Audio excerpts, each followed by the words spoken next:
if we empower the individual to have great values, they won't even think of doing it, and they will even stop others from doing it.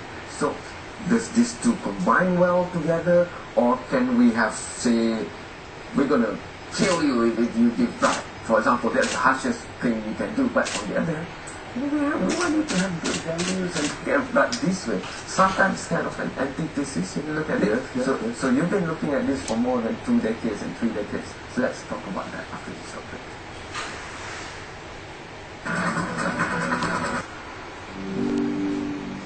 You're still watching Sudut Pandang, and I'm still here with Professor Dr. Michel Girodo, member of the Interpol Group of Experts on Corruption, IGEC.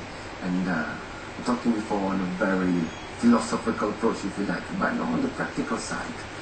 Because deterrence is one thing, inculcating good values in the person. You know, a lot of times when I discuss about corruption and fight against it on this show, people always go back to, if parents raise their kids well and the kids as they grow up have good values, then that's the greatest asset to fight corruption. But on the other hand, we also want to send a very, very strict message that we don't tolerate corruption. Would these two, in your point of view, all across the globe, be working hand in hand, or we really do have to strategize for these two aspects to gel very well in fighting corruption? But you're quite right. Those two components have got to work together. Let me just give you some real examples. The World Bank has long said in its writings, we need two approaches, and two approaches that work together. As you said, we need a values-based approach that strengthens integrity and that instructs people in codes of conduct and ethics. But that's not good enough. That is not good enough. We also need compliance mechanisms. Compliance mechanisms of inspection, auditing, investigations, of oversight, of looking at whether somebody is indeed committing an offense. Police are necessary in there, where you catch people doing things. Why are these two approaches? We know that if you only give people nice words and values to work with, without the threat that if you don't behave correctly, there's going to be negative consequences, many times they'll laugh at you. They say, sure, right. It'll last for a few weeks. But after a while, unless there's a mechanism that says we're watching you, we trust you that you will do the right thing. But if you mess up, there are consequences.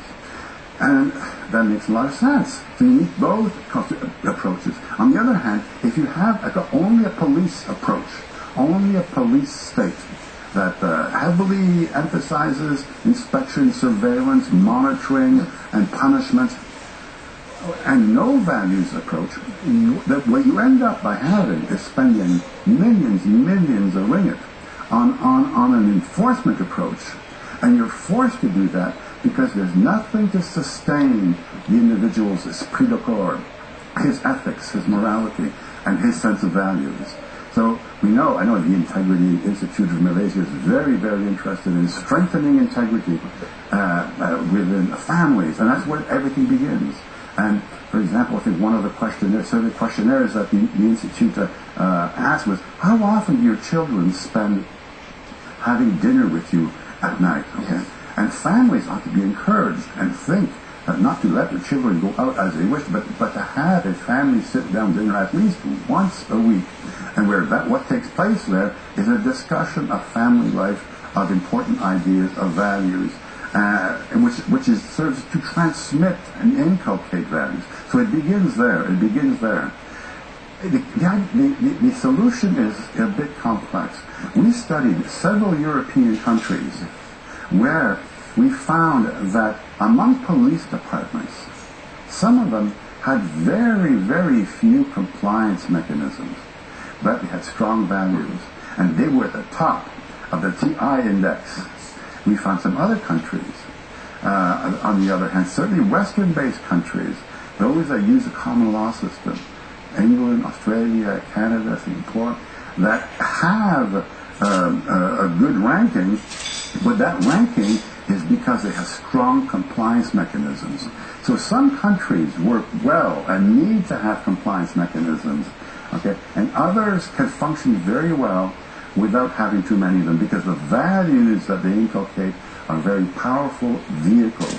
So we should think about having both here in Malaysia and cultivating both. And I think this is the direction that Malaysia is taking. And with the Malaysian Anti-Corruption Agency and with the Integrity Institute, together with the resources that you have, providing training to individuals and law enforcement for how they can integrate together a values-based system and a compliance-based system, I think it's a good point. I have a lot of faith and hope that given the energy and given the commitment of MACC officers, really, and MACA and many other government institutions, that in the long run your efforts are going to pay off. I know that we look at the Corruption Perception Index, and there was a drop by 1 point last year. I would not be too concerned about that. I know that politicians are very much concerned about that because of their public image and how it looks on the international scale. But to be honest about it, it takes a while for the index to move up or to move down, okay? Because the efforts on the ground that we're all making have a long lag time before the interviewers who come the following year interview the people that contribute to the index. Now so the lag time is there, so don't be too upset over the fact that it's moving slowly. Secondly, I would be much more interested in having the public become aware of specific gains that are being made in targeted areas of anti-corruption. Now, where you can get immediate and quick and visible results. Forget the TI index for the moment. The public has encounters with people who are on the road traffic. I think if we can change the behavior of police officers who are extorting monies illegally, and everybody will be exposed to that, and you'll be surprised how people's perceptions as law enforcement authorities will start to begin to change, and then eventually that will materialize into a perception index of change. I have to go for the last commercial break, but once we are back, I would like to tap into your expertise once again, especially because I read a paper where you help look at undercover policemen and the work that they do, and even let's say it is an undercover into a drug cartel, and whether corruption and whatever exists there, and how do you sustain the operation, for example. And I would like to link that also to the perception, because corruption has been there, bandied about, and everywhere else that we go, we can still see it. So, in order to fight the perception that corruption is everywhere, now maybe it's not enough to just have 1 or 2 person being put on trial a day, for example, but also people keep asking this question. These are small anchovies, we want a big whale. That to us is proof that you're not just doing it for the sake of doing it, but you're really serious in combating it in a very, very sustainable way. How do you find that going? Or many countries across the world, do you see that as very imperative, or otherwise we'll talk about that after the short break. Fighting corruption, and it's interesting how you say that the undercover policemen became traffic police for the sake of wanting to prove a point. And why can't we do that more often? Why can't we know the certain areas where there's a big leakage of the public service delivery, and we send undercover agents or policemen there?